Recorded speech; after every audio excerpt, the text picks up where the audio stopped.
नर नर लागे नजरिया हो।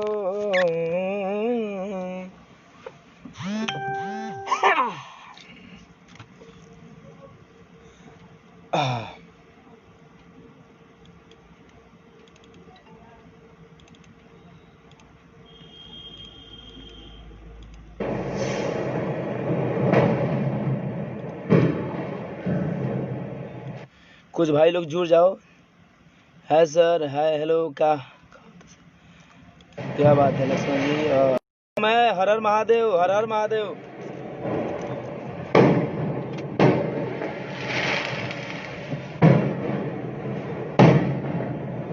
शिवजी कुमार वेलकम भाई। काल खबर बा हो। आज बारात चला था, बारात के पार्टी है, शंकर जी के शादी है कल। पार्टी में आज पटाखा उटाखा फूटा था। चलिए आज बहुत दिन के बाद लाइव आयल बानी रुआ लोगन के बीच में। अब बहुत ही अच्छा लगल रुआ लोगन जुड़नी हमारा लाइव पर। सबसे पहले आप तमाम भोजपुरिया भाई लोग के सबके जितना भी बरोड पर जुड़ल बानी फेसबुक के माध्यम से सबके के गोर छू के गोर लागत नहीं। और हम आज लाइव बनी हाँ बहुत ही खास रुआ खातिर, रुआ लोग खातिर एगो गाना फिर से गनी है, धमाल सॉन्ग। और वही गाना के थोड़ा आप लोगों के बतावे खातिर हम लाइव आ गए बानी आज। और कल सुबह गाना रिलीज होगा तो RCA म्यूजिक भक्ति सागर पर पूरा बोलबम के सॉन्ग बा।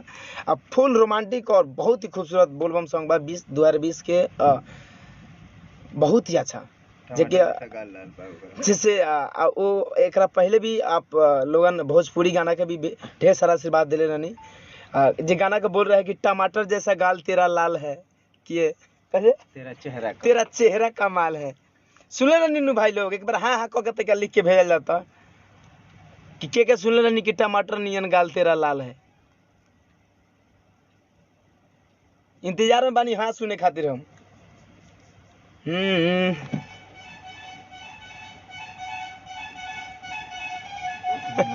भाई दीपक जी, सोनू जी, किंग जी,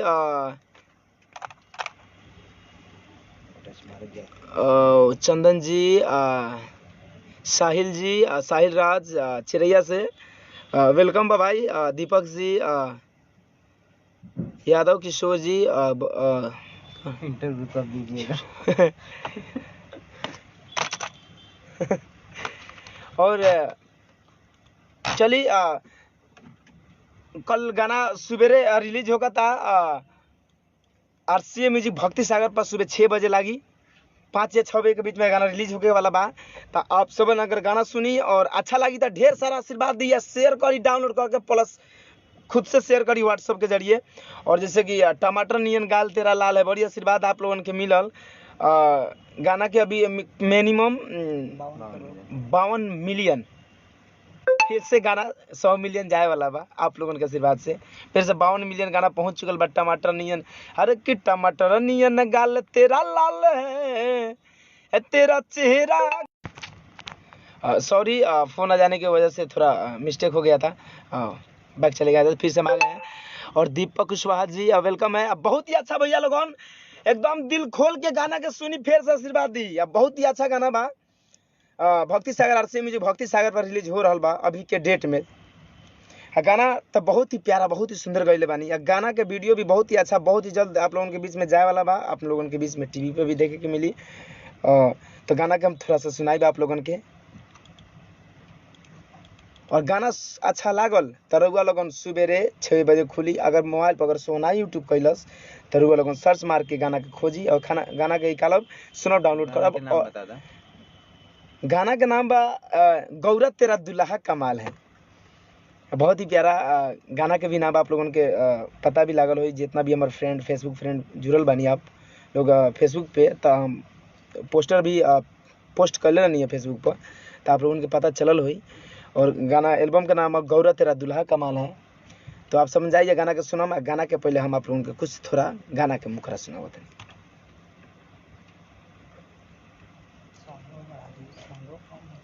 ओहो दूसरा गाना अंदर, ओहो सही सही सही। और ये गाना KCP म्यूजिक ढाका से रिकॉर्ड भइला गाना। बहुत ही अच्छा यहाँ पे मतलब हमने क्या जगहनी है। स्टूडियो रिकॉर्डिंग स्टूडियो है। आप सब आई भी यहाँ पे रिकॉर्ड भी करवाई।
गाना अच्छा लगा था भैया लोगन, बहुत ही अच्छा। अब जब आप लोगन जब एक ओरिजिनल मास्टर आप लोगन के सुनम ओरिजिनल सॉन्ग तो दिल बहला दिया आप लोगन के। बहुत ही प्यारा सॉन्ग गले बनी। रिलीज ना भइल बना और रिलीज नहीं भइल ना तो पूरा गाना सुना देती हम। रिलीज हो जाई तो आप लोगन खातिर एक गिफ्ट बा और वो लोगन सुनी और ढेर सारा प्यारा आशीर्वाद दी।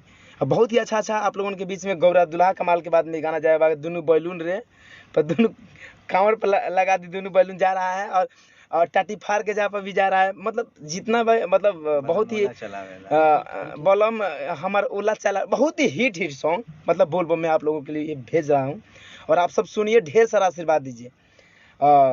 तो इतना ही हम कहने के लिए आप लोगों के बीच में आए थे और बहुत ही अच्छा लगा हमको आप लोगों से बात करके, काहे कि आप लोग मेरे ब्रॉड पे जो है। राज भाई वेलकम है, कैसे हैं आप भी? और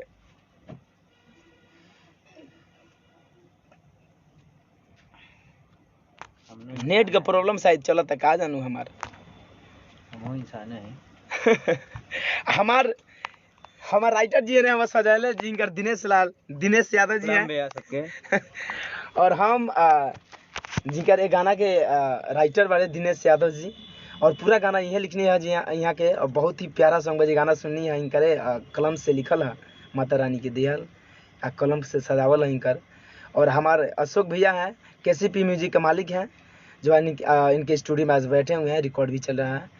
और आप सब आशीर्वाद बनाए रखे, प्यार बनाए रखे। अब बहुत ही अच्छा आप लोगों के बीच में गाना तो जाता ही रहेगा, बस अब भूलिए मत धनंजय को। ऐसे सुनिए, धनजिया का ना भूली, ना हमारा राइटर के भूली, ना हमारा भाई लोग के भूली, ना हम रउआ लोगन के कभी भूलब। हमनी के प्यार बनल रही, गाना जात रही, गर्दा मचत रही। अब बहुत ही एक और भी बता दे चाहता नहीं, सोनू टोन मस्ती पर हमार वीडियो रिलीज भइल, बहुत ही प्यारा। मतलब बता दी तो गांव के लोकेशन, बहुत ही सुंदर लोकेशन पे बहुत ही अच्छा तरीका से वीडियो के बनावल गइल बा। जिला हिलैबू का पत्थर को जिला हिलैबू का एक बार वीडियो के जाके देखिए। बहुत ही मतलब लगभग वीडियो में से सब वीडियो से हमके अच्छा जे लखा लागल बहुत ही अच्छा बा। जे लखा वीडियो बनल बा आज तक के बीच में बहुत ही अच्छा वीडियो बनल बा। तो आप लोग जाई और सोनू टोन मस्ती पे गाना के सुनी और ढेर सारा आशीर्वाद दी। तो हमारे सोनू टोन पे भी गाना आवेला और आरसी म्यूजिक पे भी गाना आवेला। तो आप सब सुनी और ढेर सारा आशीर्वाद दी। फिर अगला बार हर हर महादेव, एक से एक काल। एक से एक लव यू, प्रणाम सबको। आशीर्वाद।